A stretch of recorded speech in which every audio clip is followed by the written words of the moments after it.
reviewer in the car. Sounds crazy, no? From my little town of Eagle River, you might say every one of us is a reviewer in the car, trying to eke out a single coherent narrative without crashing and dying. You may ask, why do we review in the car if it is so dangerous? We review because we are bored and have very little else to do. But how do we keep from crashing? That I can tell you in one word: tradition! So if you can't tell from that little demonstration, Fiddler on the Roof, to me, in my humble opinion, is the greatest musical ever made. Bar none, full stop, done. You can keep your West Side Stories, you can keep your Hamiltons, you can keep your Wickeds, your Lion Kings, and everything else. For me, the high water mark is and always will be Fiddler on the Roof. Because to me, it is the perfect blend of story and music. It is the most human of musicals. The characters are fully developed and fleshed out. Tevye is, again, in my opinion, if not the greatest, one of the greatest characters ever crafted. A perfect blend of humor and pain and love and temper and all these things that make him universal. The show is universal. The music and the musical numbers never feel like they come out of nowhere. You know, you hear the criticism of most musicals, and what people say is, well, I can't get into it because, you know, it's just weird that people just break out singing in times. And that's not the case with Fiddler on the Roof. The singing matches the situation perfectly. And let's not even get into the earworms that are just about every bloody song in this show. Like, you get Matchmaker, or If I Were a Rich Man. I bet it's happening right now. The minute I say the names. You're thinking, if I were a rich man, matchmaker, make me a match. You know, just how good this fucking show is. Let me put it to you this way, and I don't know how well of a compliment this is, but it's the best compliment I think I can give, and it's egotistical, so pardon me. This show and the movie version, I'm especially a big fan of the movie version, totally. Those are so good that it's the one show I don't think I could ever direct, because I don't know what I could add to it. I don't know what I could say that hasn't already been said by those more talented and more experienced than I. And I tend to believe that if I can't add something new to it, there's no reason to do it. And I can't add anything to Fiddler on the Roof. It is untouchable, in my humble opinion. So, putting that out there, I was very excited to hear about this documentary about Fiddler on the Roof, and not just kind of a making. It's an interesting blend of a making of documentary, as it talks about the path that the show took from conception to Broadway to the movie. So it's a little bit of a behind-the-scenes documentary. It's a bit of a cultural commentary documentary in that you're seeing not just how the world that the show was born into affected it, but how it has affected culture going forward. I always say, my intro students are going to be sick of me saying it. I've said it so many times already this year, and I'm going to say it a million more. The study of theater is the study of culture. You want to know how a civilization feels about the world around them, you look at the art they create to express it. And Fiddler not only talks about the culture of the past, the Jewish culture of the past, but how that show has still comments on culture now. So I'm never really sure how best to review a documentary. like I say, before this year, I've never reviewed a documentary. Now I've reviewed 2 of them. So I guess the first question to ask is, did I learn anything new? And yeah, a lot. And not just kind of about the production. A lot of the production stuff, it goes into a lot of really cool stuff about the original production and, working with Jerome Robbins and all of that.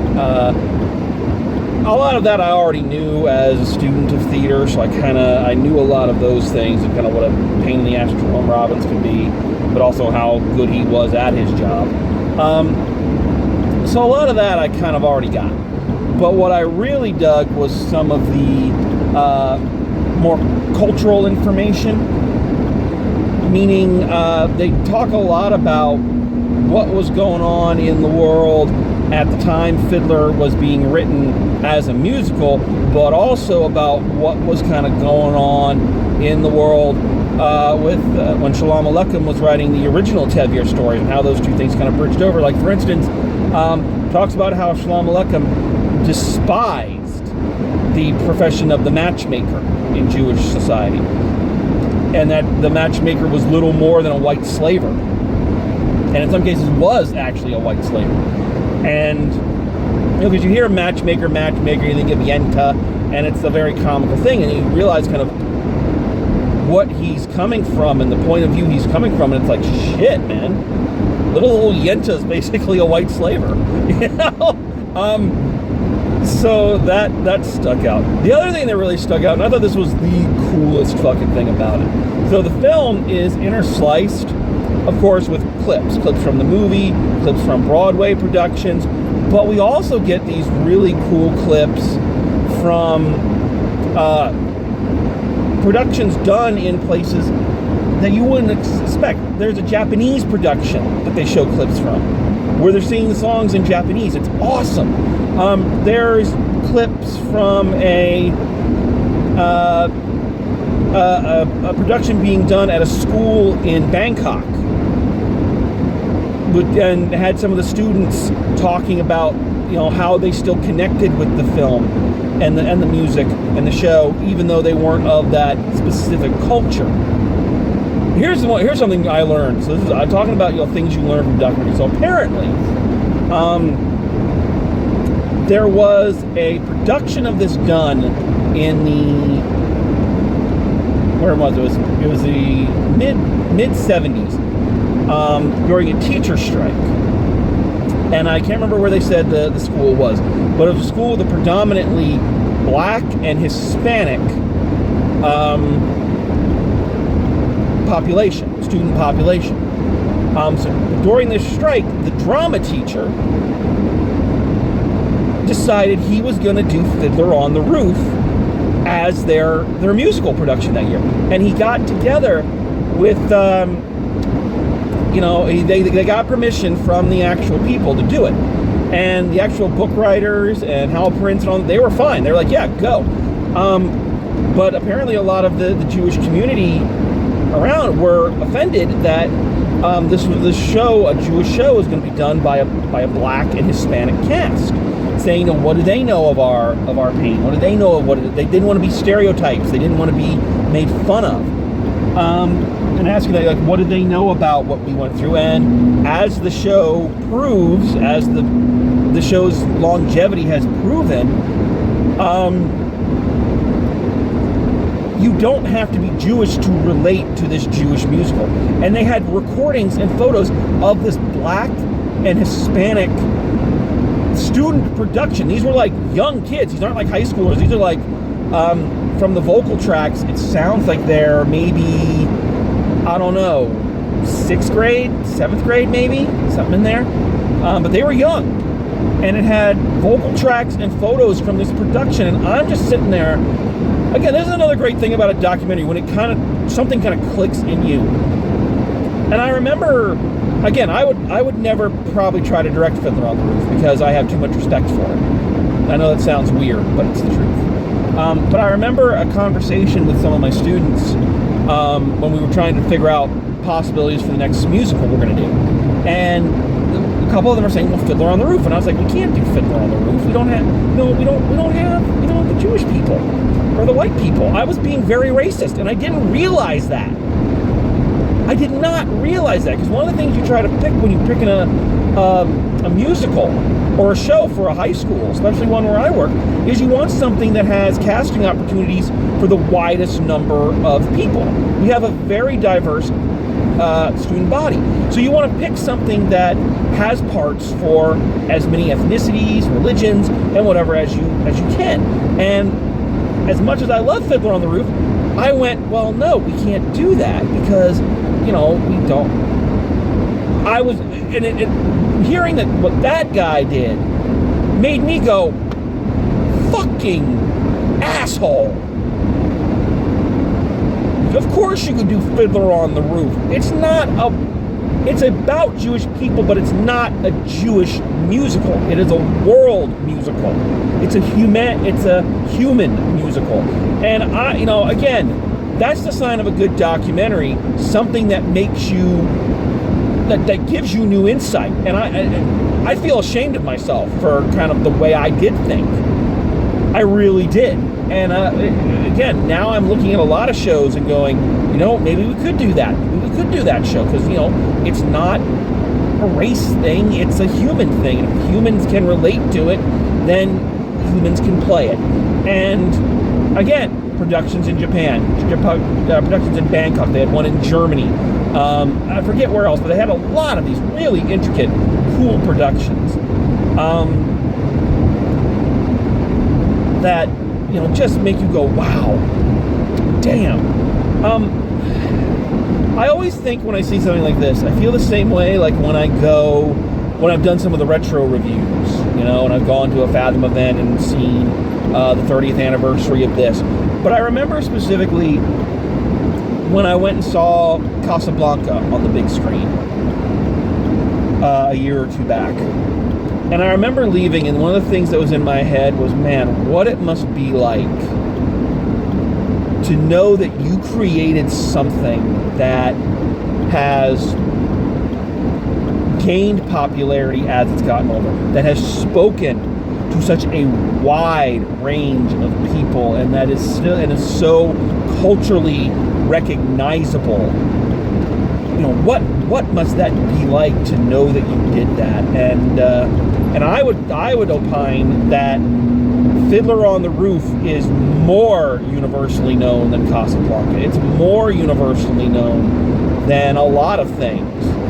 And to wonder, man, what that must be like. I wish I could say I knew what it felt like to be those men and women who created this show from scratch. And to know that, because obviously you didn't know it at the time, you're just trying to put a musical together. But what it must feel like now, just how does that feel to you when you see, so many people enjoying it, so many people relating to it. I think that's the other thing that this film really touches on and really nails home. One of the things that makes Fiddler on the Roof so important and such a good show is it's not a happy show. Quote Little Sally from Urinetown, but the music's so happy. Yes, it is, Little Sally. Yes, it is. But just like Urinetown, the happy music is hiding or luring you into a false sense of security for the severe drama and heartbreak that it's bringing. And this documentary really talks about, it's a show about a displaced people. And in kind of the climax of it, a couple of I don't know if it's the current Broadway production, but like the guy playing Tevye in the current Broadway production and the fiddler who is actually in the pit playing the fiddle music go to the actual Anatevka, the rebuilt Anatevka in the Ukraine, and perform the music for the citizens. And it's amazing. And it just shows that the very core of the show is that bad shit happens, the world changes, it doesn't always change for the positive, but you can still go on. A tradition is still there, even if that tradition has changed. It's still there. You're not left alone. I could go on. This one's going to be a little shorter than a lot of my other reviews, and that's okay. I think most people would say that's a good thing, because I can't really talk about much in terms of specific scenes or performances or whatnot, because it all is just blended together interviews like a documentary is. I will say the other thing I found fun was some of the deleted scenes or songs that didn't make the cut. There's like a song, I think I missed this part a little bit. I was a little confused. There's a little song like the town where my papa's from or something like that, which I think was kind of their original introduction, and they play a little bit of that, and it's like, wow, that's a really pretty song. Apparently, where they used to have this, where they now have the song Anatevka at the very end when the Jews are forced to leave their homes, they originally had a comical song called When the Messiah Comes. And they played a bit of it. It is a funny song about, the Messiah's going to come and we're going to say, what took you so long? And oh, I'm sorry. I was trying to find you, but you're spread out all over the place. Sorry for the exoduses and all that. It was a very funny song. And apparently, when the show was previewing in Detroit, people hated that song. And the songwriters couldn't figure out why, because they thought it was funny and they loved the song. And they asked some of the people, and they said, are you kidding? It's a tragic moment. We can't laugh at them. We can't laugh at that moment. That's horrid, and so hearing some of the deleted songs and why they were deleted, but at least hearing kind of almost like you're seeing it being created, and as a playwright, obviously clearly not as good a playwright as these guys, but as a playwright, I know that feeling of, you've written this dialogue, or you've written this character, and you love it, but then it plays, and people are like, what is this? And you have to go, fuck, shit, and cut it out, or do a huge monologue and pour your heart out into one line, that kind of thing. But anyway, I could go on for a long time, simply because I love Fiddler on the Roof so much, and it's so, kind of like with the Deep Space Nine documentary earlier this year, it's just so wonderful to see a documentary about something you love so much and understand. Obviously, everybody loves Fiddler, but hearing the kind of the depths that people love it and what it means culturally is, I don't think rewarding is the right word, because it's not like I did anything. Yes, it's rewarding for me, because, of course, I wrote Fiddler on the Roof. I wish I was that brilliant. I wish I was this much of that brilliant. I wish. I'll settle for what I got, but I wish I was, just like that. But basically, long story short, if you love Fiddler on the Roof, if you love theater, if you love theater history, check this thing out. Find it. I don't know how much longer it's going to be in the theater. I doubt it's going to be there very long. These things never seem to play for long. But I urge you to seek it out and find it, and just enjoy hearing about the magic that is Fiddler on the Roof. I don't know what else to say about it. So I'm just going to wrap this up and say final grade as a movie, as a documentary, and again, trying to separate it out from my personal passion for the subject. It's really good. It's topical, it's current, it checks every box, like I say, it really covers it culturally, from the culture that it began from to the culture that it's now thriving in. I find it very telling that one of the last things this film says is that since the day this musical debuted on Broadway, it has been performed every single day somewhere in the world.